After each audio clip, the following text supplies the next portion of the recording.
দীপ্তির জ্ঞান ফেরার পর শক্তির সাথে বাসায় পাঠিয়ে দিয়েছে অর্পণ। অঙ্কন গেছে তাদের বাসায় পৌঁছে দিতে। এদিকে অর্পণের সাথে গুরুত্বপূর্ণ আলোচনায় বসেছে সাগর। আলোচনার মূল কেন্দ্র প্রাপ্তি। চায়ের কাপে ছোট্ট চুমুক দিয়ে সাগর সিরিয়াস কণ্ঠে বলে, আমি একজন সিনিয়র আই স্পেশালিস্টের সাথে যোগাযোগ করেছিলাম অর্পণ। প্রাপ্তির সব রিপোর্ট তাকে দেখাই, তিনি সবটা দেখে জানান প্রাপ্তি বর্তমানে যে স্টেজে আছে সেখান থেকে দৃষ্টিশক্তি ফিরে পাওয়া প্রায় অসম্ভব। অল্প কিছুদিন নয়, বরং বেশ কয়েক বছর ধরে তাকে ফুল চিকিৎসা দেওয়া হয়েছে। যদি শুরুর দিকে চেষ্টা করতো তাহলে একটা আশা ছিল, কিন্তু এখন আসে কম। ঠিক বুঝলাম না ভাই, প্রয়োজন পড়লে ওকে দেশের বাইরে নিয়ে যাব, তাহলে তো কোনো সমস্যা হওয়ার কথা নয়। আমি যার সাথে কথা বলেছি তিনি আমেরিকার ডক্টর অর্পণ। তিনি বলেছেন প্রাপ্তির দৃষ্টিশক্তি ফেরাতে হলে ওর চোখে একটা বড় অপারেশন করতে হবে। তো সমস্যা কোথায়? করাবো অপারেশন, যত টাকা লাগে লাগবে, আমি নিজের সবটা দিতে প্রস্তুত। সাগর হতাশ কণ্ঠে বলে, সমস্যাটা টাকা নিয়ে নয় অর্পণ, এই অপারেশনের ঝুঁকি অনেক, এমনকি প্রাপ্তি মারাও যেতে পারে। শেষের কথাটা শুনে চমকে ওঠে অর্পণ। বুকের ভেতর ধক করে ওঠে মুহূর্তেই। প্রাপ্তিকে হারানোর কথা কল্পনাতেও আনতে বুকে ব্যথা হয় অর্পণের। সে কোনো কিছুর বিনিময়ে প্রাপ্তিকে হারাতে নারাজ। সাগরের দিকে তাকিয়ে আশাহত কণ্ঠে বলে, আর কি কোনো উপায় নেই ভাই? উপায় একটাই, তাতে মৃত্যুর ঝুঁকি আছে। এখন সিদ্ধান্ত তো, এখন বল তুই কি করতে চাইছিস? প্রাণের ঝুঁকি থাকলে সেখানে অপারেশন করার প্রশ্নই ওঠে না। প্রয়োজন নেই পরিবর্তন আনার। ও যেমন, আমি ওকে তেমনই ভালোবাসি। প্রাণের ঝুঁকি নিয়ে ওর এই অপারেশন করাতে চাই না। এভাবে না হয় বাকি জীবন কাটাবে, আমার তাতে কোনো আফসোস নেই। সাগরও আর দ্বিমত পোষণ করে না। এতটা ঝুঁকি নেওয়া কখনোই বুদ্ধিমানের কাজ হবে না। এতে প্রাপ্তিকে সারা জীবন অন্ধ হয়ে থাকতে হবে, এতটুকুই। এরই মাঝে কেটে গেছে এক সপ্তাহ। এই এক সপ্তাহে সকলের জীবন বদলে গেছে। দীপ্তিও নিজেকে সামলে স্বাভাবিক হওয়ার চেষ্টা করছে। তাকে পুরোদমে সাপোর্ট করে যাচ্ছে তার পরিবার। সেই সাথে সাগরের উৎসাহ এবং অনুপ্রেরণা তো আছেই। সজীবের কেসটাও কোর্টে উঠে গেছে। সোহেলের দেওয়া সাক্ষী এবং সকল প্রমাণের ভিত্তিতে সজীবের 12 বছরের জেল ধার্য করা হয়েছে। এরই মাঝে রাবেয়া বেগম এবং শানের কোনো খোঁজ পাওয়া যায়নি। তাছাড়া সকল প্রমাণ সজীবের বিরুদ্ধে ছিল। তার মা এবং ভাইয়ের বিরুদ্ধে কোনো অপরাধের প্রমাণ না থাকায় আইনগতভাবে তাদের বিরুদ্ধে ব্যবস্থা নেওয়া যাচ্ছে না। তবে হাল ছাড়েনি অর্পণ। শান মাদকাসক্ত, সেই রেস ধরেই তাকে শাস্তির আওতায় আনার চেষ্টা করছে। সজীবের শাস্তি ধার্য হওয়ার পর এতদিন রাবেয়া বেগম থানায় আসেননি সজীবের সাথে দেখা করতে। অর্পণ সেই সময় থানাতেই ছিল। রাবেয়া বেগমকে দেখে প্রচণ্ড বিরক্ত হয়। অনিচ্ছা সত্ত্বেও দেখা করার অনুমতি দেয়। অনুমতি পেয়ে সজীবের সেলের সামনে এসে দাঁড়ান রাবেয়া বেগম। পূর্ণ দৃষ্টিতে তাকায় সজীবের দিকে। এই কয়েকদিনেই মুখটা শুকিয়ে গেছে, চেহারায় বিষাদের ছাপ। রাবেয়া বেগমকে দেখে ধীর পায়ে এগিয়ে আসে সজীব। আশেপাশে কেউ নেই। সজীব কাতর কণ্ঠে বলে, আমি আপনার কথা রেখেছি আম্মা, এবার আপনার পালা। কিন্তু আমি তো কথা রাখবো না সজীব। রাবেয়া বেগমের হেয়ালি সুরে কথা। চমকে তাকায় সজীব। চোখে মুখে তার স্পষ্ট ক্রোধ ফুটে উঠেছে। সেলের লোহার শিক দুই হাতে শক্ত করে ধরে তেজি কণ্ঠে সজীব বলে, আপনি আমার সাথে বেইমানি করতে পারেন না আম্মা। বেইমানি তো আমার রক্তে আছে, তাহলে ইমানদারি কিভাবে দেখাই? সজীবের রাগ তরতর করে বেড়ে গেছে। রাগে ফুঁসে ওঠে, দাঁতে দাঁত চেপে বলে, যদি আমার সাথে বেইমানি করেন, খুন করে ফেলবো আপনাকে। আপনার কথায় আমি সমস্ত অন্যায় কাজ করেছি, নিজের মানবতাকে কবর দিয়ে পাষাণে পরিণত হয়েছি। আপনার সমস্ত অপরাধ নিজের কাঁধে চাপিয়ে নিয়েছি, এমনকি আমার দীপ্তির সাথেও প্রতারণা করেছি। জেলের অভিশপ্ত জীবন মেনে নিয়েছি। এরপরেও যদি আপনি বিশ্বাসঘাতকতা করেন, তাহলে খুন করে ফেলবো আপনাকে। রাবেয়া বেগমের ঠোঁটে তাচ্ছিলের হাসি। তিনি ঠোঁট বাঁকিয়ে হেসে বলেন, তুই নিজে জেল থেকে বের হলে তবে তো আমাকে মারবি। এখন চিৎকার করে সত্যিটা বললেও কোনো লাভ হবে না, কারণ যে বা যারা তোকে সাহায্য করবে তাদের সবার মন থেকে তোর প্রতি বিশ্বাস উঠিয়ে দিয়েছি। সুতরাং তোর ফাঁকা আওয়াজে আমি ভয় পাই না। যেখানে তোর বাবাই আমায় কিছু করতে পারেনি, সেখানে তুই এমন কি জিনিস? এখন আমার অপরাধের জন্য শাস্তি তুই পাবি, আর আমি মুক্ত বাতাসে গায়ে হাওয়া লাগিয়ে ঘুরবো। চিন্তা করিস না, শানকে নিয়ে খুব তাড়াতাড়ি চলে যাব দেশ ছেড়ে। ভালো থাকিস কেমন? হাসতে হাসতে কথাগুলো বলে সেখান থেকে চলে যান রাবেয়া বেগম। জেলের ভেতর থেকে ছটপট করতে থাকে সজীব। অস্থিরতায় শরীর কেঁপে উঠছে, বুকের ভেতর ধড়ফড় করছে। এখন কি করবে সে? কে সাহায্য করবে তাকে? সজীবের কাছ থেকে সরে এসে চেহারায় হাসি সরিয়ে ফেলেন রাবেয়া বেগম। দুঃখী দুঃখী ভাব করে কান্নার অভিনয় করেন। অর্পণের সামনে এসে কান্নার বেগ বেড়ে যায়। আঁচলে মুখ চেপে কাঁদতে কাঁদতে বলেন, আমার ছেলেটাকে মারধর করবেন না সাহেব। ছোট ছেলে আমার, ভুলবশত অন্যায় করে ফেলেছে, পারলে ওকে ক্ষমা করে দিবেন। অর্পণ নির্বিকার শান্ত চোখে তাকিয়ে আছে রাবেয়া বেগমের দিকে। এই ভদ্র চেহারার আড়ালে লুকিয়ে থাকা অভদ্র চেহারা চোখ এড়ায়নি অর্পণের। ঘৃণা হচ্ছে খুব। একজন মা এতটা জঘন্য হয় কিভাবে? অর্পণকে কিছু বলতে না দেখে থেমে যায় রাবেয়া বেগম। বেশি কথা না বাড়িয়ে চুপচাপ সেখান থেকে চলে যান। কথা বাড়ালে গোপন কথা বেরিয়ে আসতে পারে। সজীবের ঘাড়ে সব দোষ চাপালেও তিনি এবং শান নিরাপদ নয়।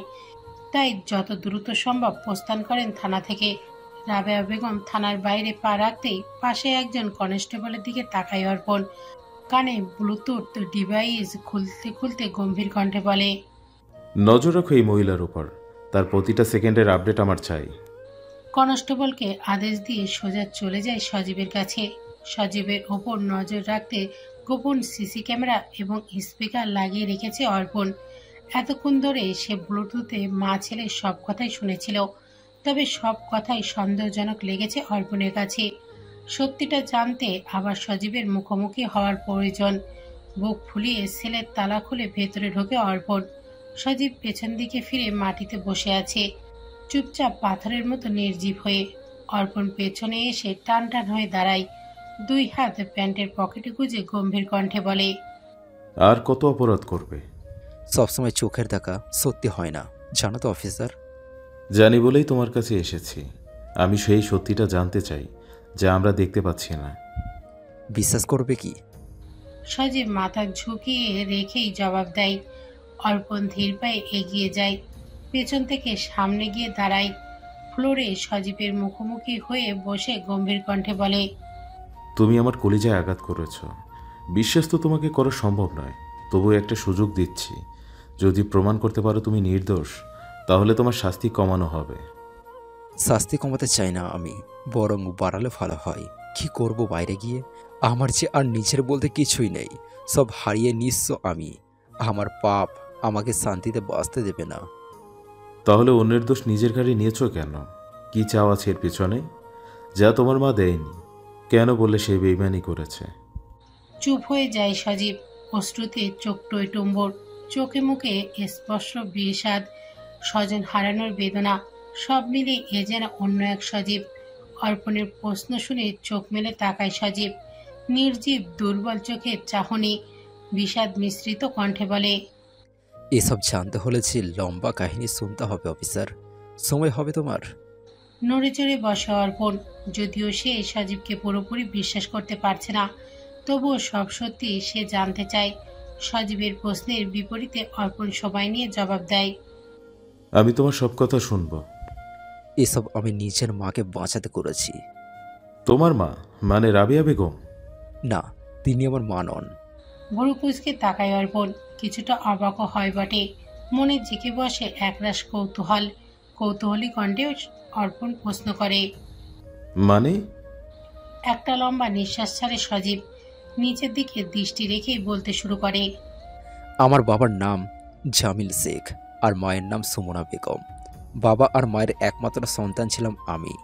আমার বাবার একটা মুদির দোকান ছিল। খুব বেশি সচ্ছল না হলেও সুখের সংসার ছিল আমাদের। ভালোই কাটছিল জীবন।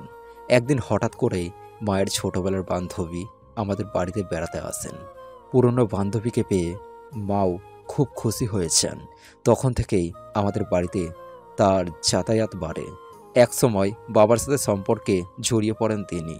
আমার বয়স তখন 8 বছর। বাবা একদিন মায়ের সেই বান্ধবীকে বিয়ে করে নিয়ে আসেন। মা সেদিন পাথরের মতো তাকিয়েছিল, শুধু কোনো কথা বলেনি। মায়ের সেই বান্ধবী হলো রাবিয়া বেগম। তার আগমনের পর থেকে আমাদের সুখের সংসার অসুখে পরিণত হয়, ছড়িয়ে পড়ে বিষাদ আর কষ্ট। 1 বছর পর সানের জন্ম হয়। তার থেকে রাবিয়া বেগমের অত্যাচারও বেড়ে যায়। তিনি আমাকে আর আমার মাকে কিছুতেই সহ্য করতে পারতেন না, খুব মারধর করতেন আমাকে। তারপর একদিন বাবা অ্যাক্সিডেন্টে মারা যান। বাবার মৃত্যুটাও ধোঁয়াশা ছিল। এরপর থেকে রাবিয়া বেগম একদম বেপরোয়া হয়ে ওঠেন, আমার মাকে কোথাও সরিয়ে ফেলেন। মা ভক্ত ছেলে ছিলাম আমি, মাকে প্রচণ্ড ভালোবাসি। মায়ের প্রতি আমার এই দুর্বলতার সুযোগ নিয়ে আমাকে দিয়ে সব অন্যায় কাজ করানো শুরু করে রাবিয়া বেগম। তার ড্রাগসের ব্যবসার কথা বেরিয়ে আসে তখন। আমাকে দিয়ে ড্রাগসের আদান প্রদানের সব কাজ করাতো। ছোট ছিলাম, বুঝতাম না। মায়ের কাছে যাওয়ার জন্য কান্না করেছি, তখন গরম খুন্তি পুড়িয়ে পায়ে চেপে ধরতো। অসুস্থ শরীরে একা ঘরে কাতরেছি, কাউকে কাছে পাইনি। মাঝরাতে স্বপ্ন দেখে মামা বলে চিৎকার করে কেঁদেছি, মাকে কাছে পাইনি। ছোট থেকে অনেক ভীতু ছিলাম আমি, বড্ড বেশি দুর্বল ছিলাম। মাবিহীন আরও বেশি দুর্বল হয়ে যায়। তখন আমাকে শর্ত দিত, তার কথা মতো কাজ করলে মায়ের সাথে দেখা করতে দেবে। মাকে কাজ থেকে দেখার লোভ সামলাতে পারিনি, করেছি তার কাজ। এভাবে তার কথা মতো কাজ করলে মায়ের সাথে প্রতিদিন দেখা করতে দিত, তাও মাত্র 10 মিনিটের জন্য। এই 10 মিনিট মাকে শক্ত করে চাপটে ধরে থাকতাম। মায়ের কোলে মুখ গুজে চিৎকার করে কাঁদতাম। মা শুধু অসহায়ের মতো তাকিয়ে থাকতো। ধীরে ধীরে বড় হতে লাগলাম, আর ওরা আমার মায়ের সাথে দূরত্ব তৈরি করলো। দেখা করার সময় কমিয়ে দিল। কাজের একটা নির্দিষ্ট টার্গেট দিল আমাকে। টার্গেট পূরণ করতে পারলেই মায়ের সাথে দেখা করতে দিত, তাও মাসে একবার। আর কোনো ভুল হলে সেই মাসে আর দেখা করতে দিত না। এভাবে বড় হতে থাকি। মায়ের অভাব পূরণ করতে সৎ মাকে আম্মা বলে ডাকি। তার সব পাপ নিজের গায়ে মেখে নেই, তাকে আপন করে নেই, যাতে তার একটু মন গলে। জানো অর্পণ, গত 5 মাসে একবারও মায়ের সাথে দেখা করতে দেয়নি। প্রতিটা কাজ তুমি ফেস্তে দিয়েছ, তাই তিনি নিজের কার্য সিদ্ধি করতে আমাকে ব্যবহার করেছেন। প্রাপ্তির অ্যাক্সিডেন্ট আমাকে দিয়ে করান। দীপ্তিকে বিয়ে করতে তিনি চাপ দিয়েছিলেন, জোর করে বিয়ে করিয়ে দেন, কিন্তু সুখে সংসার করতে দেন না। স্পষ্ট বলে দিয়েছিলেন কোনো সন্তান যেন না আসে। বিশ্বাস করো অর্পণ, আমার বাচ্চাকে আমি মারিনি, ওটা আম্মার কাজ ছিল। আমার নাম করে এই জঘন্য কাজ করেন তিনি। আমি জানার পর তার সাথে তুমুল ঝামেলা হয়। তখন তিনি আমার মাকে মেরে ফেলার হুমকি দেন। আমার দুর্বলতা তিনি খুব ভালো করেই জানেন, তাই নিজের মাকে বাঁচাতে চুপ হয়ে যাই আমি। সব দোষ নিজের কাঁধে নিয়ে নিই। তুমি আমাদের বিষয়ে সব জেনে যাওয়ার পর আম্মা বলেছিলেন, যদি পুলিশ সব জেনে যায় তাহলে সব দোষ আমার ঘাড়ে নিতে, তার নাম যেন কোনোভাবেই না আসে। আমি যদি সব দোষ নিজের ঘাড়ে নিয়ে নিই তাহলে তিনি আমার মাকে ছেড়ে দেবেন, মুক্ত করে দেবেন এই বন্দি জীবন থেকে। আমি সেটাও মেনে নিই। তার নাম এই অপরাধের পাতার কোথাও আসতে দেইনি, কিন্তু এই বেঈমান মহিলা বেঈমানি করেছেন আমার সাথে। আমার শাস্তি হওয়ার পর এখন এসে বলছেন আমার মাকে তিনি ছাড়বেন না। জানি না মা এখন কি অবস্থায় আছে। এই 5 মাসে তার সাথে ঠিক কি করেছে। আমি নিজের মাকে বাঁচাতে এত অপরাধ করলাম অর্পণ, কিন্তু দেখো দিন শেষে তাকে বাঁচাতেই পারলাম না। কথাগুলো বলতে বলতে কান্নায় ভেঙে পড়ে সজীব। এটা চাপা কান্না নয়, গলা ছিঁড়ে বাঁধ ভাঙা কান্না। লোকে বলে পুরুষ মানুষের কাঁদতে নেই, কিন্তু কখনো কখনো পরিস্থিতি এতটাই নির্মমতা বয়ে আনে যে শক্ত ব্যক্তিত্বের পুরুষও নিজের সহ্য ক্ষমতা হারিয়ে ফেলে। ওপরের দিকে তাকিয়ে জোরে জোরে নিঃশ্বাস নেয় অর্পণ। চোখ দুটো জ্বলছে। কয়েকটি লম্বা শ্বাস নিয়ে নিজেকে ধাতস্থ করে অর্পণ। সজীবের দিকে তাকিয়ে নরম কণ্ঠে বলে, পাপ কখনো মুক্তির পথ হয় না সজীব, পাপ সবসময় ধ্বংসের পথ হয়। আমি বুঝতে পারছি তুমি নিরুপায় ছিলে, তোমার হাতে দ্বিতীয় কোনো রাস্তা খোলা ছিল না। তোমাকে বাধ্য করা হলেও অন্যায়গুলো তুমি নিজ হাতে করেছ সজীব, সুতরাং তোমাকে নির্দোষ প্রমাণ করা সম্ভব নয়। আমি চাই না নিজেকে নির্দোষ প্রমাণ করতে। আমি শুধু আমার মাকে ওই পাগল মহিলার হাত থেকে বাঁচাতে চাই। মায়ের কোলে মাথা রেখে একটু শান্তিতে ঘুমাতে চাই। আমার এই উপকারটা করো অর্পণ। ওই মহিলার কার্যসিদ্ধি হয়ে গেছে, এখন সে আমার মাকে মেরে ফেলবে। আমার মাকে বাঁচাও প্লিজ, আমি আর কিছু চাই না। তুমি কি জানো তোমার মাকে কোথায় রাখা হয়েছে? সজীব হতাশ কণ্ঠে জবাব দেয়, না, মায়ের সাথে দেখা করতে যাওয়ার সময় আম্মা তার লোকদের আমার সাথে পাঠাতেন। আমার চোখ বেঁধে গাড়িতে করে নিয়ে যেত ওরা। তাই ঠিক কোথায় মাকে রেখেছে সেটা জানি না। প্লিজ কিছু করো অর্পণ। আম্মা একটা পাগল, উনি যা খুশি করতে পারেন। তার হাত থেকে আমার মাকে বাঁচাও। এই পর্যায়ে চিন্তায় পড়ে যায় অর্পণ। লোকেশন না জানলে তাকে উদ্ধার করবে কিভাবে? খুঁজে বের করতে করতে যদি তার কোনো ক্ষতি করে দেয়। সারাদিনের কাজ শেষে ক্লান্তি নিয়ে বাসায় ফিরে অর্পণ। লোকেশন না জানায় সজীবের মাকে খুঁজতে বেশ বেগ পেতে হচ্ছে। এর মধ্যে রাবেয়া বেগমও নিজের বাসায় থাকছে না, শানকেও পাওয়া যায়নি কোথাও। ইচ্ছে করে গা ঢাকা দিয়ে আছে দুই মা ছেলে। তবে শানের বিষয়টা ভাবাচ্ছে অর্পণকে। ওই মাদক আসক্ত ছেলেটা এত চতুরতা দেখাচ্ছে কিভাবে? এমন আকাশ পাতাল ভাবনার ভাবতে ভাবতে নিজের ঘরে প্রবেশ করে অর্পণ। প্রাপ্তি সোফায় বসে আছে, সামনে টি টেবিলে চায়ের কাপ। মনে হচ্ছে অর্পণের জন্যই অপেক্ষা করছিল। অর্পণের গায়ের পারফিউমের গন্ধ নাকে আসতেই তার উপস্থিতি বুঝে যায় প্রাপ্তি। ঠোঁট ছড়িয়ে প্রশস্ত হেসে বলে, আপনি এসে গেছেন অফিসার? তুমি কি আমার জন্য অপেক্ষা করছিলে? আপনি ছাড়া আর কার জন্য অপেক্ষা করব? আপনার জন্য চা বানিয়েছি, খাবেন? অর্পণের ভুরুদয় কুঁচকে যায়, চোখের দৃষ্টি হয় তীক্ষ্ণ। শার্টের বোতাম খুলতে খুলতে বলে, তুমি চা বানিয়েছ? হ্যাঁ। পণ্ডিতি করতে কে বলেছে? যদি হাত পড়ে যেত? অর্পণের রাগী কণ্ঠ। প্রাপ্তি রান্নাঘরে যাওয়া অর্পণ মোটেও পছন্দ করছে না। না দেখে যদি আগুনে হাত দিয়ে ফেলতো তখন কি হতো? মিষ্টি করে হাসে প্রাপ্তি। হাতরে চায়ের কাপ হাতে নিয়ে উঠে দাঁড়িয়ে বলে, মা সাহায্য করেছে, আমার সাথেই দাঁড়িয়েছিলেন, কোনো সমস্যা হয়নি তো? মন গড়ল না অর্পণের। চায়ের কাপটা হাতে নিয়ে শাসন সুরে বলে, তবুও রান্নাঘরে যাবে না, মনে থাকে যেন। কথাগুলো বলেই চায়ের কাপে চুমুক দেয় অর্পণ। তৃপ্তিতে চোখ বন্ধ করে নেয়। বেশ ভালো হয়েছে চাটা। এতটাও ভালো আশা করেনি অর্পণ। বড় বড় চুমুকে কাপটা খালি করে টেবিলে রেখে দেয়। এরপর এক এক করে শার্টের বোতাম খুলতে থাকে। প্রাপ্তির সময় নিয়ে বলে, আমার চোখের চিকিৎসার বিষয়ে ডক্টরের সাথে কথা বলতে চেয়েছিলেন আপনি, কথা হয়েছে? হুম। কি বলেছেন ডক্টর? আমি কবে দেখতে পাবো? অর্পণের ব্যস্ত হাত দুজোড়া থেমে যায় মুহূর্তেই। চেহারার স্বাভাবিকতা বদলে মলিন হয়ে যায়। সত্য লোকাতে চায় প্রাপ্তির থেকে। প্রসঙ্গ এড়িয়ে গিয়ে বলে, সুপ্তিকে একবার আসতে বলো তো। তুমি একা একা থাকো, নিশ্চয়ই বোরিং লাগে। সুপ্তি এসে থাকো কিছুদিন এখানে, তাহলে তোমারও ভালো লাগবে আর আমি কিছুটা নিশ্চিন্ত হব। প্রসঙ্গ এড়িয়ে যাচ্ছেন? অর্পণ এলোমেলো দৃষ্টিতে তাকায়, আমতা আমতা করে বলে, না সেটা না, আসলে আমি। হঠাৎ করে অর্পণের ফোন বেজে ওঠে। স্বস্তির নিঃশ্বাস ছাড়ে অর্পণ। এই মুহূর্তে কোনো একটা বাহানার বিশেষ প্রয়োজন ছিল। পরে সবটা বুঝিয়ে বলা যাবে প্রাপ্তিকে। তবে এই মুহূর্তে অর্পণ প্রাপ্তির প্রশ্নের জবাব দিতে প্রস্তুত নয়। পকেট থেকে ফোন বের করে কথা বলতে বলতে ব্যালকনিতে চলে যায় অর্পণ। কথা শেষ করে তড়িঘড়ি করে ঘরে আসে। তাড়াহুড়ো কণ্ঠে প্রাপ্তির উদ্দেশ্যে বলে, একটা জরুরি দরকারে বাইরে যাচ্ছি, ফিরতে একটু দেরি হবে। এই মাত্রই কাজ শেষ করে বাসায় আসলেন, এখন আবার কোথায় যাচ্ছেন? এসে সবটা বলবো। এটুকু জবাব দিয়ে তড়িঘড়ি করে বেরিয়ে যায় অর্পণ। প্রাপ্তির চোখে মুখে দুশ্চিন্তার ছাপ। আবার খারাপ কিছু হয়নি তো? বিপদ পিছু কেন ছাড়ছে না? বাড়ি থেকে বেরিয়ে সোজা সাগরের কেবিনে এসে হাজির হয় অর্পণ। সাথে অঙ্কনও আছে। একরাশ কৌতূহল নিয়ে একটা ছোট্ট মেমোরি কার্ডের দিকে তাকিয়ে আছে দুজন। সেই মুহূর্তে অর্পণ সেখানে উপস্থিত হয়। মেমোরি কার্ডের থেকে নজর সরে দুই ভাইয়ের। অর্পণ ধপ করে সামনের চেয়ারে বসে কৌতূহলী কণ্ঠে বলে, ভাই, কি হয়েছে রনি স্যারের? উনি ঠিক আছে তো? রনি স্যার আগের অবস্থাতেই আছে অর্পণ, তার কিছু হয়নি। তাহলে এত জরুরি তলব কেন? সাগর টেবিলের ওপরে রাখা একটা ছোট্ট বক্স থেকে একটা মেমোরি কার্ড বের করে। সেটা অর্পণের দিকে এগিয়ে দিয়ে বলে, অফিসার, রনির মাথায় পিছন দিকে এই চিপটা আটকানো ছিল। চুলের মাঝে খুব সূক্ষ্ম ভালো লুকিয়ে রেখেছিল চিপটা। তার দেখাশোনার জন্য যে নার্সকে রেখেছি সেই চিপটা পেয়েছে। আমার মনে হয় যে বিশেষ কিছু আছে, নাহলে এত সূক্ষ্মভাবে লুকিয়ে রাখবে কেন?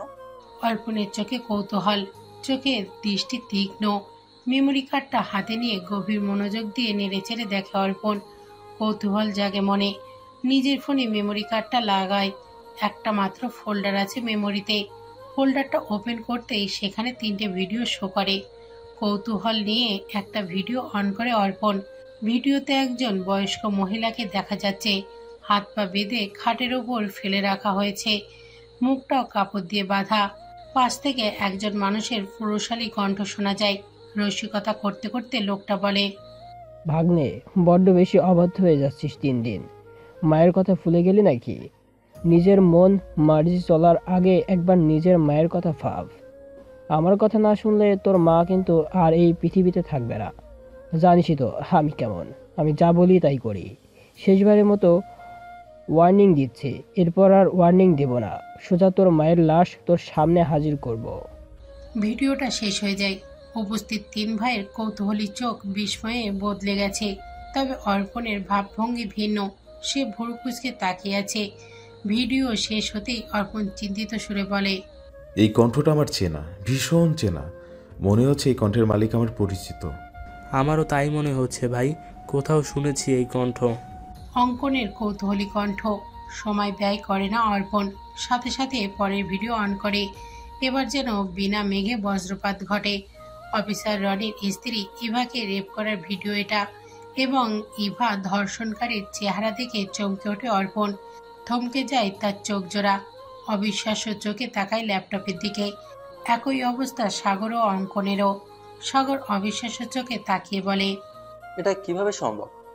বিস্ময় অর্পণের চাউনিতেও। ফোনটা নিয়ে সোহেলের নাম্বারে একটা ছবি সেন্ড করে অর্পণ। পরপর নম্বরে ডায়াল করে। ফোন রিসিভ হতেই অর্পণ গম্ভীর কণ্ঠে বলে, একটা ছবি পাঠিয়েছি তোমাকে, দেখে বলো তো চিনো কিনা। কয়েক সেকেন্ড সময় নেয় সোহেল। পরপরই ফোন কানে ধরে বলে, স্যার, এটা তো সজীব বোসের মামা। আমরা ওকে ওস্তাদ বলে ডাকতাম। আপনি ওনাকে চেনেন? ইভার খুন এই লোকটাই করেছে। জি স্যার। সাথে সাথে ফোন কেটে দেয় অর্পণ। রাগে চোয়াল শক্ত হয়ে আছে। চোখে শিরা ধীরে ধীরে রক্তলাল রং ধারণ করেছে। মেমোরি কার্ডটা টান দিয়ে ফোন থেকে খুলে নেয় অর্পণ। সেটা পকেটে পুরে নিয়ে উঠে দাঁড়ায়। কাট কণ্ঠে বলে, সবাইকে হিসাব দিতে হবে, প্রতিটা পাপের হিসাব। কোনো রকম ছাড় পাবে না কেউ। কথাগুলো বলেই হনন করে সেখান থেকে বেরিয়ে যায় অর্পণ। পেছন পেছন ছোটে সাগর আর অঙ্কনও। ড্রয়িং রুমে বসে খবরের কাগজ পড়ছে নোয়াস। রুবিয়া রান্নাঘরে রান্নার কাজে ব্যস্ত।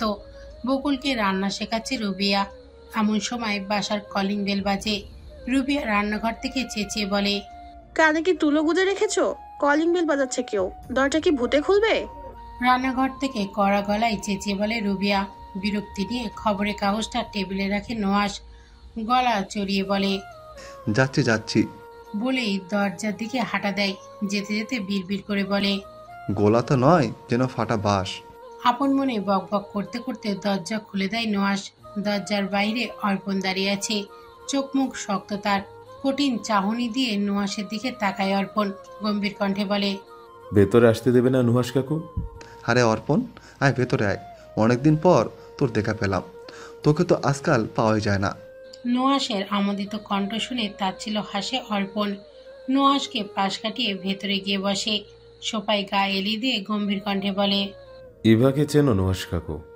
অর্পণের মুখে ইভা নাম শুনে চেহারার রং বদলে যায় নুহাসের। চেহারায় ভয়ের ছাপ ফুটে ওঠে। ইতিমধ্যে রুবিয়া রান্নাঘর থেকে চলে এসেছে। অর্পণের থমথমে চেহারা দেখে আর কিছু জিজ্ঞাসা করার সাহস পায়নি। চুপচাপ দাঁড়িয়ে দেখতে থাকে। রুবিয়ার দিকে এক নজর তাকিয়ে শুকনো ঢোক গেলে নুহাস আমতামতা করে বলে, কে ইভা? কার কথা বলছিস? আমি তো চিনি না। ভেবে বলো, কারণ আমি বলতে শুরু করলে ক্ষমা চাওয়ার সুযোগটাও পাবে না। ঠান্ডার মধ্যেও ঘামতে শুরু করেছে নোয়াস। কানের দুপাশ দিয়ে ঘাম গড়িয়ে পড়ছে। কাপা কাপা হাতে কপালের ঘাম মোছে নোয়াস। শক্ত কণ্ঠে জোর দিয়ে বলে, আমি চিনি না কোনো ইভাকে। অর্পণের রাগ এবার আকাশ ছুঁয়ে যায়। রাগে হিতায়েত জ্ঞান হারিয়ে ফেলে। হুট করে উঠে দাঁড়িয়ে নোয়াসের কলার চেপে ধরে শক্ত হাতের মুঠো করে নাক বরাবর ঘুষি দেয়। দাঁড়ানো থেকে ছিটকে নিচে পড়ে যায় নোহাস। নাক ফেটে গলগল করে রক্ত বের হতে থাকে। বকুল ভয়ে কাচুমাচু হয়ে দাঁড়িয়ে আছে দূরে। রুবিয়া এই পর্যায়ে চেঁচিয়ে ওঠে, কি হচ্ছে এসব? নিজেদের মধ্যে লড়াই কেন করছিস অর্পণ? সেইটা তোমার স্বামীকে জিজ্ঞেস করো রবিনা কাকি। সে একটা গর্ভবতী নিষ্পাপ মেয়েকে ধর্ষণ কেন করেছে? নিরপরাধ মেয়েটাকে কেন খুন করেছে? বাচ্চা ছিল মেয়েটার গর্ভে। কি দোষ ছিল এই নিষ্পাপ শিশুটার? কেন খুন করেছে তাকে? চিৎকার করে প্রশ্ন করে অর্পণ। চোখ দুটো থেকে যেন আগুন ঝরছে। অর্পণের বাঘের মতো গর্জন শুনে দৃশ্যমান রূপে কেঁপে ওঠে রাবিয়া। ছলছল চোখে তাকায় নুহাসের দিকে। নুহাস এলোমেলো দৃষ্টিতে এদিক সেদিক তাকাচ্ছে, নজর লোকানোর চেষ্টা করছে। ইতিমধ্যে সেখানে সাগর আর অঙ্কন উপস্থিত হয়। অর্পণ ফ্লোরে পড়ে থাকা নুহাসের দিকে তাকে গর্জে উঠে বলে, নিজে থেকে সব স্বীকার করবে নাকি তোমার কুকর্ম পুরো দুনিয়ার সামনে লাইভ দেখাবো? হঠাৎ করেই নুহাসের চেহারার রং বদলে যায়। অসহায় ভালো মানুষের চেহারার পেছনে লুকিয়ে থাকা নোংরা চেহারা বেরিয়ে আসে। নুহাস উঠে দাঁড়িয়ে রাগী কণ্ঠে বলে, হ্যাঁ আমি করেছি এইসব। আমি মেরেছি ইভাকে। শালের তেজ বেশি ছিল, তাই তার তেজ সারা জীবনের জন্য নিভিয়ে দিয়েছি। বেশ করেছি। রুবিয়ার মাথায় যেন আকাশ ভেঙে পড়ে।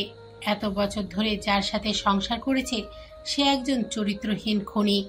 এটা যেন কিছুতেই মানতে পারছে না রুবিয়া। অবিশ্বাস্য চোখে তাকিয়ে রুবিয়া বলে, এসব কি বলছো নুহাস? তুমি খুন করেছো, কিন্তু কেন? কেন করব না?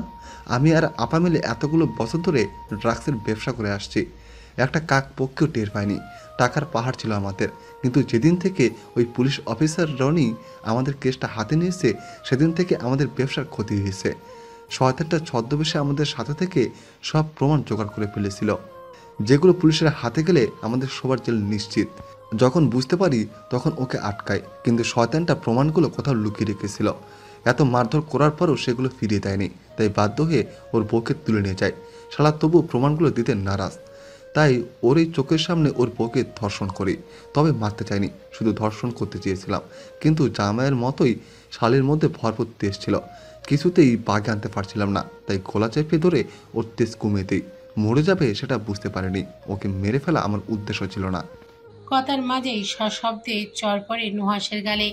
গালে হাত দিয়ে নুহাস সামনে তাকাতে দেখে রুবিয়া আগুন লাল চোখে তাকিয়ে আছে তার দিকেই। রুবিয়ার এমন ভয়ঙ্কর রূপ নুহাস এর আগে কখনোই দেখেনি। রুবিয়া তেড়ে এসে নুহাসের কলার চেপে ধরে ঝাঁঝালো কণ্ঠে বলে, তোর মতো একটা পশুর সাথে আমি এতগুলো বছর সংসার করেছি, সেটা ভাবতেই ঘৃণা লাগছে আমার। তোর ওই নোংরা হাতের ছোঁয়া আমার শরীরে আছে। ইচ্ছে করছে নিজের শরীর টুকরো টুকরো করে কেটে ফেলি। আমি তোকে ঘৃণা করি নুহাস, ঘৃণা করি। আজ নিজের সিদ্ধান্তের উপর আফসোস হচ্ছে। কেন তোর মতো একটা পাপীকে ভালোবেসেছিলাম? কেন তোর হাত ধরে নিজের বাড়ি, নিজের পরিবার ছেড়েছিলাম? তোকে আমি কোনো দিন ক্ষমা করবো না নুহাস, কোনো দিনও না। চিৎকার করে কথাগুলো বলতে বলতে কান্নায় ভেঙে পড়ে রুবিয়া। জীবনের একটা ভুল সিদ্ধান্তের জন্য সারা জীবন তাকে আফসোস করতে হবে। নুহাসের চোখে রাগ স্পষ্ট। তার সংসার ভাঙার জন্য অর্পণ পুরোপুরি দায়ী। নুহাস রেগে অর্পণকে উদ্দেশ্য করে বলে, তোর সাথে আমার কোনো শত্রুতা ছিল না অর্পণ। শত্রুতা তুই নিজে তৈরি করেছিস। প্রথমে আমার ব্যবসায় নিজের পা ঢুকিয়ে আমার লোকসান করেছিস, এখন আমার সংসার ভাঙলি। এর মাসুল তোকে দিতে হবে অর্পণ। আগে নিজে বাঁচো, তারপর আমার পিছনে লাগতে এসো। অর্পণের কথা শেষ হতেই বেশ কয়েকজন পুলিশ কনস্টেবল ড্রয়িং রুমে উপস্থিত হন। নুহাসকে তাদের হাতে তুলে দিয়ে অর্পণ বলে, একে থানায় নিয়ে যান, আমি একটু পর আসছি। দুজন কনস্টেবল নুহাসের দু হাত চেপে ধরে টানতে টানতে নিয়ে যায়। নুহাস যেতে যেতে চেঁচিয়ে বলে, আমি তোকে ছাড়বো না অর্পণ, এর শোধ আমি তুলবই। তার কোনো কথা গায়ে মাখে না অর্পণ। ঘাড় ঘুরিয়ে কনস্টেবল রহিমের দিকে তাকায়, গম্ভীর কণ্ঠে বলে, কাজ হয়েছে? জি স্যার। অর্পণের ঠোঁটে বাঁকা হাসি। হাসতে হাসতে সেখান থেকে চলে যায়। এই হাসির পেছনে লুকানো রহস্য ধরতে ব্যর্থ হয় সাগর। শুধু কৌতূহলী দৃষ্টিতে তাকিয়ে থাকে। হন্তদন্ত ভঙ্গিতে থানায় এসে পৌঁছান রাবেয়া বেগম। চেহারায় তার দুশ্চিন্তার ছাপ। পাগলের মতো এদিক সেদিক কাউকে খুঁজতে থাকেন। অর্পণ চেয়ারের উপর আইসে ভঙ্গিতে বসে চা খাচ্ছে। রাবেয়া বেগম সেদিকে ছুটে যান। অর্পণের সামনে দাঁড়িয়ে হাঁপাতে হাঁপাতে বলেন, আমার ছেলে কোথায় অফিসার? অর্পণ ধীরে সুস্থে চায়ে চুমুক দিয়ে বলে, সেল নাম্বার 22, সজীব সেখানে আছে। আমি সজীবের কথা বলছি না অফিসার, তাহলে কার কথা বলছেন? আমি শানের কথা বলছি। আমি জানি তুমি সব জেনে গেছো, আর আমার ছেলেকে তুমি কোথাও সরিয়ে ফেলেছো। সত্যি করে বলো, আমার ছেলে কোথায়? যদি না বলি? অর্পণের হেয়ালিপূর্ণ বাক্য গায়ে আগুন লাগিয়ে দেয় রাবেয়া বেগমের। তিনি টেবিলের ওপর দুই হাত ঠাস করে রেখে বলেন, ভালো হবে না কিন্তু ছেলে। আমার শানের যদি কিছু হয় আমি তোমাকে ছাড়বো না। অর্পণের স্বাভাবিক চেহারা ধীরে ধীরে পরিবর্তন হয়, ধীরে ধীরে চেহারায় রাগ ফুটে ওঠে।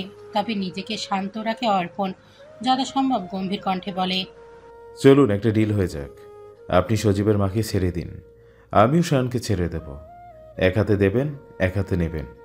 রাগে কিরমির করে ওঠেন রাবেয়া বেগম। তার ইচ্ছে করছে এই মুহূর্তে অর্পণকে খুন করতে, কিন্তু অর্পণকে মারলে তার ছেলের খবর পাবে কোথায়? তাই বাধ্য হয়ে রাজি হয়ে যান রাবেয়া বেগম। রাগে দাঁতে দাঁত চেপে বলেন, বেশ, 1 ঘন্টার মধ্যে তাকে নিয়ে আসছি। তবে কথা দাও এর মধ্যে শানকে এখানে হাজির করবে, সেই সাথে আমাকে এবং আমার ছেলেকে কোনো বাধা বিহীন চলে যেতে দিবে। কথা দাও। অর্পণ কোনো জবাব দেয় না, শুধু মুচকি হাসে। 1 ঘন্টার মধ্যেই আবার থানায় এসে হাজির হন রাবেয়া বেগম।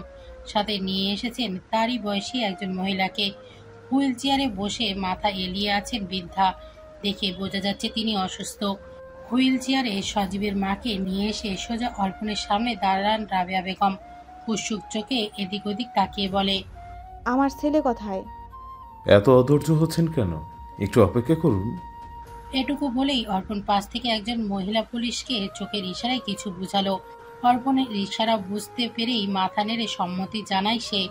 এগিয়ে এসে পেছন থেকে রাবেয়া বেগমের হাত পেঁচিয়ে ধরে। চমকে ওঠেন রাবেয়া বেগম, ছোটাছুটি করতে করতে বলে, তুমি আমাকে কথা দিয়েছিলে অপূর্ণ, আমাকে চলে যেতে দেবে বলেছিলে, তাহলে ওয়াদা ভঙ্গ করছো কিভাবে? এটাই কি তোমার সততা? আমি কি একবারও নিজের মুখে হ্যাঁ বলেছিলাম? অসহায় বোধ করেন রাবেয়া বেগম। ছেলের চিন্তায় পাগল প্রায় অবস্থা তার। আকুতি ভরা কণ্ঠে বলেন, আমার শান কোথায়? কি করছো তুমি ওর সাথে? কিছুই করিনি, শুধু একজন আদর্শ নাগরিকের দায়িত্ব পালন করেছি। আপনার মাদকাসক্ত ছেলেকে রিহ্যাব সেন্টারে পাঠিয়ে দিয়েছি, যেটা আপনার আরও আগে করা উচিত ছিল। রাবেয়া বেগম বাকরুদ্ধ, কথা বলার ভাষা হারিয়ে ফেলেছেন। ইদানিং অর্পণের মুড ঠিক নেই, কোনো কারণ নিয়ে ভীষণ চটে আছে সে। প্রাপ্তিকে কড়া কথা শোনাতেও দুবার ভাবে না অর্পণ। এর কারণ হলো প্রাপ্তির চোখের অপারেশন। প্রাপ্তি কোনোভাবে জেনে গেছে তার চোখের অপারেশন করালে দৃষ্টিশক্তি ফিরে পাওয়ার সম্ভাবনা আছে, কিন্তু এতে প্রাপ্তির মৃত্যুর ঝুঁকি আছে। কথাটা জানার পর থেকে প্রাপ্তি অপারেশন করাতে চাইছে, তবে অর্পণ সম্মতি দিচ্ছে না। এই নিয়ে দুজনের মধ্যে তুলুম ঝামেলা হচ্ছে। সেই ঝামেলার রেস ধরেই অর্পণ প্রাপ্তির সাথে কথা বলা বন্ধ করে দিয়েছে। যদিও অর্পণের রাগ দেখে প্রাপ্তি হার মেনে নেয়, তবুও অর্পণ নিজের অবস্থা থেকে এক চুলও নড়ছে না, কথাও বলছে না। সেই সকল কথা ভাবতে ভাবতে মন খারাপ করে ব্যালকনিতে গিয়ে দাঁড়িয়ে থাকে প্রাপ্তি। রাতে অর্পণ বাড়ি ফিরতে দেরি হয়ে যায়। ঘরে ঢুকে প্রাপ্তিকে না দেখে এদিক সেদিক খুঁজতে থাকে। খোঁজাখুঁজির এক পর্যায়ে ব্যালকনিতে পেয়ে যায় প্রাপ্তিকে। একদম ব্যালকনির মাঝ বরাবর রেলিং ধরে দাঁড়িয়ে আছে প্রাপ্তি। উদাসীন চোখে তাকিয়ে আছে ওপরের দিকে, চোখ দুটো হালকা ফোলা। কিন্তু কেন? কাজ ছিল কি? অর্পণের বুকটা ধক করে ওঠে। সে কি বেশি কঠোরতা দেখাচ্ছে প্রাপ্তির সাথে? মেয়েটাকে বেশি কষ্ট দিয়ে ফেলেনি তো? ভাবতে ভাবতে নিঃশব্দে ব্যালকনির দরজায় এসে দাঁড়ায় অর্পণ। প্রাপ্তি ওপরের দিকে তাকিয়েই বলে, আর কি করলে আপনার ক্ষমা পাবো অফিসার? আমাকে কি ক্ষমা করা যায় না? অর্পণ নির্বিকার চুপচাপ দাঁড়িয়ে আছে শুধু।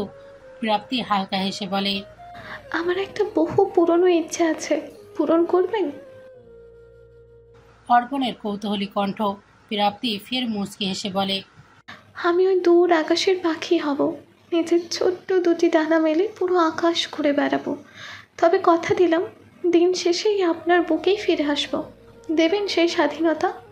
আমার কাছে তোমার নিজেকে পরাধীন মনে হচ্ছে কি? না, আপনি আমাকে স্বাধীনতা দিয়েছেন, তবু আপনার কাছে আমার ছোট্ট একটা আর্জি। অর্পণ নির্বিকার। প্রাপ্তির কথার প্রেক্ষিতে কি উত্তর দেবে বুঝতে পারছে না। তার শব্দ ভাণ্ডারে যেন শব্দ সংকট পড়েছে। প্রাপ্তি তাকে কথার জালে বেশ ভালোভাবেই জড়িয়ে নিয়েছে। অর্পণকে উত্তর না দিতে দেখে মুচকি হাসে প্রাপ্তি। চোখে না দেখলেও পরিস্থিতি বেশ বুঝতে পারছে। প্রসঙ্গ বদলে হাতড়ে অর্পণের হাতটা আলতো করে ধরে। ঘরের দিকে যেতে যেতে বলে, ঘুম পাচ্ছে খুব, চলুন ঘুমাবো। নির্বিকার অর্পণ শব্দহীন প্রাপ্তির সাথে চলে যায়। সারাদিনের ক্লান্তিতে শরীরের শক্তি কমে গেছে, তাই বিছানায় গা এলিয়ে দিতে ঘুমের দেশে পাড়ি জমায় অর্পণ। তবে ঘুম নেই প্রাপ্তির চোখে। সে চুপচাপ শুয়ে অর্পণের ঘুম গাঢ় হওয়ার জন্য অপেক্ষা করে।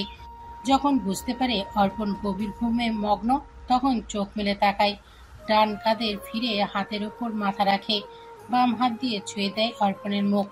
সময় নিয়ে একটু একটু করে ছুঁয়ে দেখে, আপন মনে বিড়বিড় করে বলে, ক্ষমা করবেন অফিসার, এভাবে ঘুমের সুযোগ নিয়ে আপনাকে ছোঁয়ার জন্য। কি করব বলুন, আমার চোখে যে আলো নেই। এই চোখে দৃষ্টি থাকলে সেই দৃষ্টি সর্বক্ষণ আপনাতেই স্থির থাকতো। একবার, দুইবার, বহুবার দেখতাম, কিন্তু সেই ক্ষমতা যে নেই আমার, তাই বারবার ছুঁয়ে অনুভব করি, মনের চোখ দিয়ে দেখি। রাগ করবেন না কেমন? ফিসফিস করে কথাগুলো বলেই নিজেই লজ্জায় লাল নীল হয়ে যায় প্রাপ্তি। পরক্ষণেই আবার চেহারায় মলিন ভাব ফিরে আসে। ফিসফিস করে আপন মনে বলে, আরও একবার ক্ষমা চাই। জীবনে এই প্রথম এবং শেষবার আপনার অবাধ্য হচ্ছে। শেষবারের মতো ক্ষমা করে দেবেন প্লিজ। দুই হাতে মুখ ঢেকে উল্টো দিকে শুয়ে পড়ে প্রাপ্তি। সে কি কান্না লুকাতে চাইছে, নাকি চোখের পাতায় ভেসে ওঠা না বলা কথা? সকাল সকাল থানায় চলে আসে অর্পণ। ভেতরে ঢুকেই দীপ্তিকে বসে থাকতে দেখে থমকে দাঁড়ায়। দীপ্তি ততক্ষণে অর্পণের উপস্থিতি বুঝতে পেরে উঠে দাঁড়িয়েছে। অর্পণ কৌতূহলী কণ্ঠে প্রশ্ন করে, আপু, আপনি এত সকালে? কোনো দরকার? সজীবের সাথে দেখা করতে এসেছিলাম অন্য, তুমি ছিলে না, তাই এখানে বসে অপেক্ষা করছিলাম। আমি কি ওর সাথে দেখা করতে পারি? কিছুটা অবাক হয় অর্পণ, কিন্তু কোনো দ্বিমত পোষণ করে না। চুপচাপ মাথা নাড়িয়ে সম্মতি জানায়। অর্পণের সম্মতি পেতেই দ্রুত পায়ে সজীবের ছেলের দিকে চলে যায় দীপ্তি। প্রতিমধ্যেই একটা ছেলে রাবেয়া বেগমকে দেখতে পায়। ধুলোয় জড়ানো ফ্লোরে অসহায় ভঙ্গিতে বসে আছেন তিনি। কিছুক্ষণের মধ্যেই থেমে যায় দীপ্তির পা জোড়া। রাজকীয় পোশাক পরে ঠাটে চলাফেরা করা মানুষটা আজ জমিনে গড়াগড়ি খাচ্ছে। সবই তার কৃতকর্মের ফল। এরপর দীপ্তির নজরে আসে নুহাস। বেচারা মার খেয়ে ফ্লোরে হাত পা ছড়িয়ে শুয়ে আছে। দেখেই বোঝা যাচ্ছে পেটানো হয়েছে অনেক। সকলকে একবার দেখে সোজা সজীবের ছেলের সামনে চলে আসে দীপ্তি। সজীব ফ্লোরে শুয়ে ছাদের দিকে তাকিয়েছিল, মনোযোগ দিয়ে কিছু ভাবছে হয়তো। দীপ্তি ধীর কণ্ঠে ডাকে, সজীব। শুয়ে থেকে পাশ ফিরে তাকায় সজীব। দীপ্তিকে এখানে দেখে অবিশ্বাস্য চোখে তাকিয়ে থাকে কিছুক্ষণ, যেন নিজের চোখে বিশ্বাস করতে পারছে না। তার বিস্মিত চোখের ভাষা বুঝে ফেলে দীপ্তি। ছেলের ভেতরে একটা হাত বাড়িয়ে দিয়ে বলে, এদিকে আসো সজীব, কথা আছে তোমার সাথে।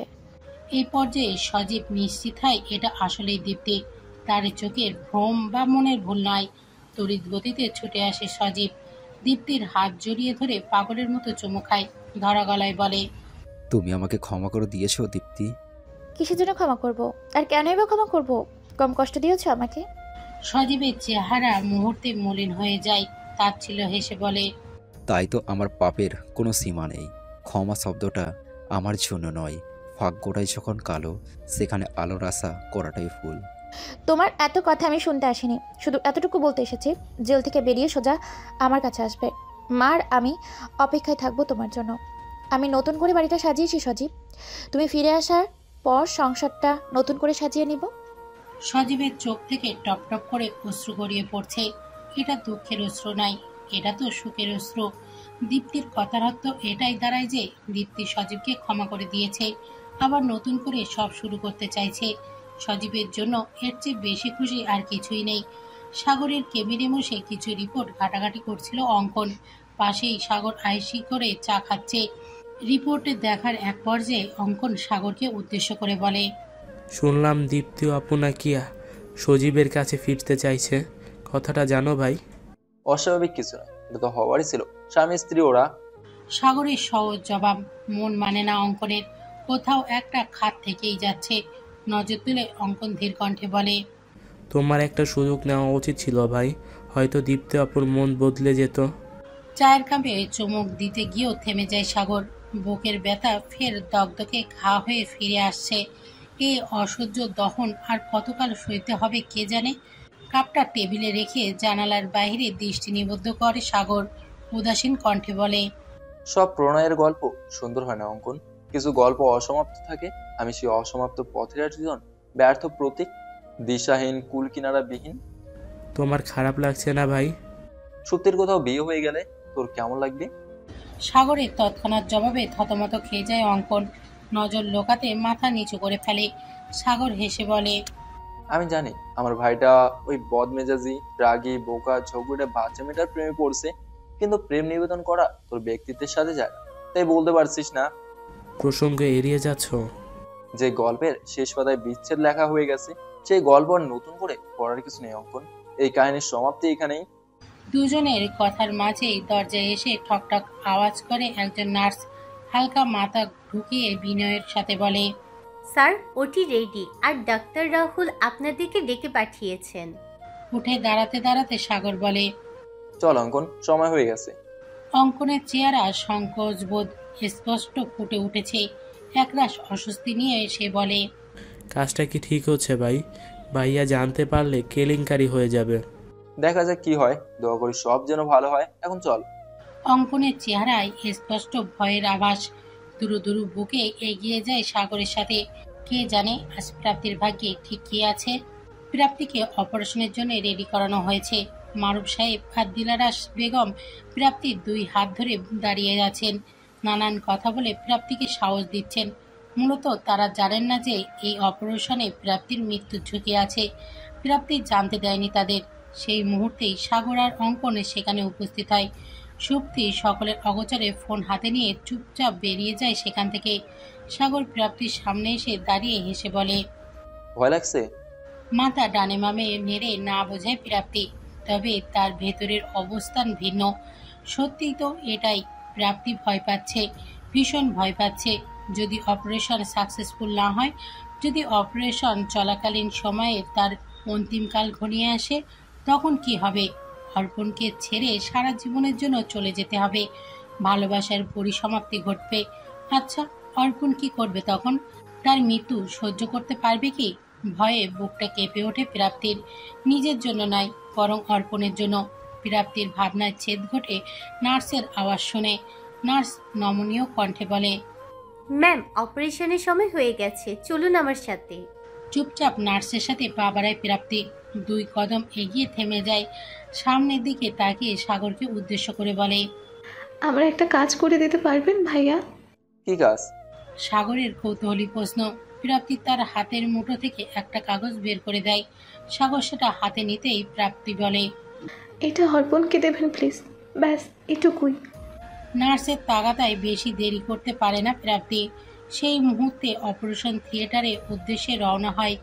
প্রাপ্তির অপারেশন শুরু হয়েছে। দুরু দুরু মন নিয়ে দরজার বাইরে দাঁড়িয়ে আছে সবাই। ভয়ে আতঙ্কে সকলের হাল বেহাল। তবে সবচেয়ে বেশি ভয় আছে সাগর। তার এত বছরের ডাক্তারি জীবনে আজ প্রথম সে ভয় পাচ্ছে। অর্পণকে না জানিয়ে এত বড় একটা কাজ করছে সে। প্রাপ্তির আকুল ভরা অনুরোধ ফেলতে পারেনি সাগর, তাই অর্পণের অজান্তেই অপারেশনের সব ব্যবস্থা করে ফেলেছে। কিন্তু ভয় হচ্ছে, যদি অপারেশন সাকসেসফুল না হয়, যদি প্রাপ্তির সাথে খারাপ কিছু হয়, তাহলে অর্পণকে কি জবাব দেবে সে? সাগরের ভয় আরও এক ধাপ বেড়ে যায় অর্পণকে আসতে দেখে। ছন্ন ছাড়া এলোমেলো চেহারা নিয়ে হাজির হয় অর্পণ। এসেই উন্মাদের মতো আচরণ শুরু করে। পেছন পেছন এসেছে সুভাষ সাহেব এবং সন্ধ্যা বেগম। অর্পণ এসেই উন্মাদের মতো করে বলে, প্রাপ্তি কোথায়? প্রাপ্তি, আমার প্রাপ্তি কোথায়? কথা বলতে বলতেই অর্পণের নজর পড়ে মাথার উপর জ্বলতে থাকা লাল লাইটের ওপর। মানে অপারেশন শুরু হয়ে গেছে। রাগ ভয় সব মিলে একটা মিশ্রী অনুভূতি হয় অর্পণের। তীব্র গতিতে দরজার কাছে গিয়ে এলোপাতাড়ি ধাক্কাতে থাকে। চিৎকার করে বলে, দরজা খুলুন ডক্টর, দরজা খুলুন প্লিজ। আমি প্রাপ্তির অপারেশন করাতে চাই না, প্লিজ দরজা খুলুন। প্রাপ্তি, এটা ঠিক করছো না, কেউ দরজা খুলুন। অর্পণকে পাগলের মতো চিৎকার করতে দেখে পেছন থেকে জাপটে ধরে সাগর। টেনে কিছুটা দূরে নিয়ে এসে বলে, থেমে যাও অর্পণ, অপারেশন শুরু হয়ে গেছে, এখন কোনো কিছু আটকানো সম্ভব নয়। শরীরের সর্বোচ্চ শক্তি ব্যয় করে সাগরের থেকে নিজেকে ছাড়াই অর্পণ। সাগরের কলার চেপে ধরে হুঙ্কার দিয়ে বলে, এসব তুমি করাচ্ছ তাই না ভাই? কোন সাহস এটা করলে? কার অনুমতিতে অপারেশন করাচ্ছ তুমি? অর্পণ আমার কথা শোন। কি শুনবো? তুমি আমার জানে হাত দিয়েছো ভাই, কেন করলে এমন? যদি প্রাপ্তির কিছু হয়ে যায়, আমি তোমাকে খুন করে ফেলবো। চিৎকার করে বলতে বলতেই সাগরের নাক বরাবর ঘুষি মারে অর্পণ। ছিটকে নিচে পড়ে যায় সাগর। ভয়ে চমকে ওঠে উপস্থিত সবাই। সুভাষ সাহেব দ্রুত এসে ছেলেকে আটকান। মারুফ সাহেব সাগরকে টেনে তুলে চেয়ারে বসান। সকলেই পাথর হয়ে গেছে যেন। উপস্থিত ঘটনা সবকিছু মাথার উপর দিয়ে যাচ্ছে। অর্পণ রাগে পুষতে পুষতে হঠাৎ খেয়াল করে ফ্লোরে একটা কাগজের টুকরো পড়ে আছে। সাগরের পকেট থেকে পড়ে গেছে হয়তো। কাগজটা তুলে ভাঁজ খুলে মেলে ধরে অর্পণ। চোখের সামনে ভেসে ওঠে আঁকাবাঁকা লাইনে লেখা কিছু বাক্য। অফিসার, আমি জানি না আমার ভাগ্যে কি আছে। আমি এটাও জানি না আজ আমার শেষ পরিণতি কি হবে। যদি আজ আমি জিতে যাই তাহলে আপনার সাথে আমার সুন্দর একটা জীবনের সূচনা হবে, যেখানে থাকবে না কোনো অক্ষমতা, থাকবে না কোনো আক্ষেপ, থাকবে না কোনো অন্ধকার। একটা সুস্থ সুন্দর রঙিন জীবন হবে আমাদের। কিন্তু আজ যদি আমি হেরে যাই তাহলে সারা জীবনের জন্য আপনার থেকে দূরে চলে যাব, এতটা দূরে যে চাইলেও আর ফিরে আসতে পারবো না। আমাদের সুখের সংসারের স্বপ্ন অসমাপ্তই থেকে যাবে। আমি জানি এই সিদ্ধান্ত সঠিক হয়নি, এতে এলোমেলো হয়ে যেতে পারে আমাদের দুজনেরই জীবন। কিন্তু কি করব বলুন, আপনাকে দেখার ইচ্ছা আমাকে প্রতিনিয়ত তাড়া করে বেড়ায়। এই স্বাদ না মেটা পর্যন্ত আমি যে কাঙালির মতো বসে থাকবো, তাই ঝুঁকিটা নিতেই হলো। যদি বেঁচে থাকি তাহলে চোখ মেলে প্রথমে আপনাকেই দেখতে চাই। আপনি থাকবেন তো আমার অপেক্ষায়? আপনার প্রাপ্তি। কাগজটা বুকে জড়িয়ে বসে হামা করে কেঁদে ফেলে অর্পণ। একদম ছোট বাচ্চাদের মতো করে কাঁদতে থাকে। অসহায় ব্যথিত হৃদয় থেকে শুধু অস্পষ্ট ব্যথাযুক্ত আওয়াজ বের হয়, কোনো অর্থপূর্ণ বাক্য বের হয় না। সকলে ছলছল চোখে তাকিয়ে থাকে, শুধু হতভম্ব হয়ে গেছে যেন সবাই। টানা 3 ঘন্টা সময় ধরে অপারেশন চলছে, এখনো কেউ অপারেশন থিয়েটার থেকে বের হয়নি। অঙ্কন ভেতরেই আছে। হসপিটালের বারান্দায় রাখা সারি সারি চেয়ারে চুপচাপ বসে আছে অর্পণ, একদম অনুভূতিহীন পাথরের মতো। ভয় বাড়ে সাগরের। 3 ঘন্টা পেরিয়ে গেছে, এখনো কেউ বের হচ্ছে না কেন? কোনো সমস্যা হয়নি তো? প্রাপ্তির কথা শুনে কি ভুল করে ফেললো সাগর? এই ভুলের মাসুল কি অর্পণকে দিতে হবে সারা জীবন? কার অনুমতি নিয়েছিলে ভাই? আমার স্ত্রীর অপারেশন করাতে আমার অনুমতি অনিবার্য। তাহলে কে দিল অনুমতি? সাগরের ভাবনার ছেদ ঘটে অর্পণের অসহায় কণ্ঠ শুনে। ঘাড় ঘুরিয়ে তাকায় অর্পণের দিকে। অর্পণের চোখে একরাশ ভয় জড়ানো। প্রিয় মানুষকে হারানোর ভয়। অপরাধদের জাগে সাগরের মরণে। মাথা নিচু করে ছোট্ট করে জবাব দেয়, তোর সিগনেচার নকল করেছিলাম, এছাড়া আর কোনো উপায় ছিল না। তাচ্ছিল্য হাসে অর্পণ। বুক চিরে বেরিয়ে আসে একটা লম্বা দীর্ঘশ্বাস। এরই মাঝে অপারেশন থিয়েটারে লাইট বন্ধ হয়ে যায়। দ্রুত দ্রুত মনে উঠে দাঁড়ায় অর্পণ। সকলের উৎসুক চাহনি দরজার দিকে। সবার আগে বেরিয়ে আসে অঙ্কন। তার চেহারা ক্লান্ত। অঙ্কনকে দেখেই তড়িৎ গতিতে ঝাঁপিয়ে পড়ে অর্পণ। 2 হাতে বাহু ধরে ঝাঁকিয়ে বলে, প্রাপ্তি কেমন আছে অঙ্কন? ও ঠিক আছে তো? কোনো সমস্যা হয়নি তো? যদি ওর দৃষ্টিশক্তি ফিরে না আসে তাতে কোনো সমস্যা নেই, কিন্তু আমার ওকে সুস্থ অবস্থায় চাই। ও ভালো আছে তো? চরম মাত্রা ঝাঁকুনি খেয়েও হেসে ফেলে অঙ্কন। হাসতে হাসতে চোখ থেকে পানি গড়িয়ে পড়ে। অঙ্কনের এমন অদ্ভুত আচরণ দেখে চমকে ওঠে অর্পণ। হাসি আর কান্না একসাথে কেন? কোনো মানেই বুঝতে পারছে না কেউ। অর্পণ ভয়ার্ত গলায় বলে, পাগলের মতো একবার হাসছিস, আবার কাঁদছিস কেন? তবে কি? মুহূর্তেই অর্পণকে জাপটে জড়িয়ে ধরে অঙ্কন। চোখে পানি নিয়ে হাসতে হাসতে বলে, অপারেশন সাকসেসফুল ভাই। ভাবি একদম ঠিক আছে, সে এখন সুস্থ হয়ে যাবে। অর্পণের চোখ থেকেও অঝরে অশ্রু ঝরছে। উপস্থিত সকলের একই অবস্থা। এটা দুঃখের না অশ্রু নয়, সুখের অশ্রু। 24 ঘন্টা পর প্রাপ্তির চোখের ব্যান্ডেজ খোলা হয়। ব্যান্ডেজ খুলে দিচ্ছে সাগর, সাথে সাহায্য করছে অঙ্কন। সাদা কাপড়ের ব্যান্ডেজটা ধীরে ধীরে ছাড়িয়ে ফেলে সাগর। শেষ পর্যায়ে চোখের উপর রাখা তুলো দুটো আলতো হাতে সরিয়ে দেয়। উন্মুক্ত হয় প্রাপ্তির বন্ধ চোখ জোড়া। সাগর নমনীয় কণ্ঠে বলে, আস্তে আস্তে চোখ হলো প্রাপ্তি। প্রাপ্তি চোখ খোলে না, বরং চোখের পাতা বন্ধ রেখে হাত সামনে বাড়িয়ে দিয়ে কাউকে খুঁজতে থাকে। বুঝতে পেরে হাতটা আলতো করে নিজের হাতের পুড়ে নেয় অর্পণ। মুচকি হাসে প্রাপ্তি। ধীরে ধীরে চোখের কপাট খোলে। প্রথমে সামনে সব ঝাপসা দেখতে পাই, তবে আগের মতো অন্ধকার ভাব নেই। আস্তে আস্তে ঝাপসা দৃশ্য স্পষ্ট হতে থাকে। চোখের সামনে ভেসে ওঠে অর্পণের সুদর্শন মুখ। টলমল চোখে ক্লান্তির চাহনি নিয়ে তাকিয়ে আছে। ঠোঁটের কোণে তার ব্যথাতুর হাসি। অর্পণের মুখের দিকে এক ধ্যানে তাকিয়ে থাকে প্রাপ্তি। দৃষ্টি সরে না অন্য কোনো দিকে। সাগর কিছু একটা ইশারা করতেই সকলে নিঃশব্দে কেবিন থেকে বেরিয়ে যায়। সেদিকে খেয়াল নেই প্রাপ্তির। সে মন প্রাণ ভরে দেখতে থাকে অর্পণকে। এই মুখটা দেখার জন্যই তো তার এত ত্যাগ স্বীকার। হাত বাড়িয়ে ছুঁয়ে দেয় অর্পণের ক্লান্ত বিষণ্ণ মুখ। ঠিক একই অনুভূতি যা এতদিন অর্পণকে ছুঁয়ে দিলে অনুভব হতো। সুখেতে কান্না করে ফেলে প্রাপ্তি। দুই হাত মেলে দিয়ে বলে, একবার জড়িয়ে ধরবেন অফিসার, আমার বুকে খুব ব্যথা করছে। সময় ব্যয় করে না অর্পণ, সাথে সাথে প্রাপ্তিকে চাপটে জড়িয়ে ধরে। পাগলের মতো চুমু খায় প্রাপ্তির পুরো মুখ জুড়ে। অর্পণের বুকের উতাল পাতাল হৃদয় স্পন্দনের গতি স্পষ্ট অনুভব করতে পারছে প্রাপ্তি। কান্না করতে করতে হেসে ফেলে সে। অর্পণকে টেনে সামনে এনে দুই হাত দিয়ে মুখ আগলে ধরে, কপালে গাঢ় চুমু এঁকে দেয়। উচ্ছ্বসিত কণ্ঠে প্রাপ্তি বলে, এতদিন আমার মনে অনেক আফসোস ছিল অফিসার, আপনাকে দেখতে না পারার আফসোস। মনে ভরপুর আক্ষেপ ছিল, আপনাকে দেখতে চাওয়ার আক্ষেপ। আপনাকে ভালোবাসি কিনা যখন দাদু জিজ্ঞেস করে, তখন আফসোস করে বলেছিলাম, তারে আমি চোখে দেখিনি দাদু। ভালোবাসি কিনা কীভাবে বুঝবো? আজ বলছি, ভালোবাসি অফিসার। আমি আপনাকে ভীষণ ভালোবাসি। মুহূর্তেই প্রাপ্তিকে শক্ত আলিঙ্গনে আবদ্ধ করে নেয় অর্পণ। শরীরের সর্বোচ্চ শক্তি দিয়ে জাপটে ধরে, যেন ছেড়ে দিলেই হারিয়ে যাবে। চাপে ব্যথা লাগলেও কিছু বলে না প্রাপ্তি। নিজের কোমল দুই হাতে সেও অর্পণকে আঁকড়ে ধরে, খুশিতে আকুল ভরা কণ্ঠে বলে, দেখেছ হে পৃথিবীর, তারে আমি চোখে দেখেছি, এই নিজের চোখে দেখেছি। তোমাকে সাক্ষী রাখলাম, আমার না দেখা প্রেমের সাক্ষী। মনে রাখবে তো? ভালোবাসার জন্য চোখে দেখা অনিবার্য নয়, চোখে না দেখেও ভালোবাসা যায়। তার জন্য দরকার সুন্দর একটা মন, আর সেই মনে প্রেম নামক অনুভূতি, যা প্রাপ্তি প্রমাণ করে দিয়েছে। ভালোবাসা সুন্দর, অত্যন্ত সুন্দর।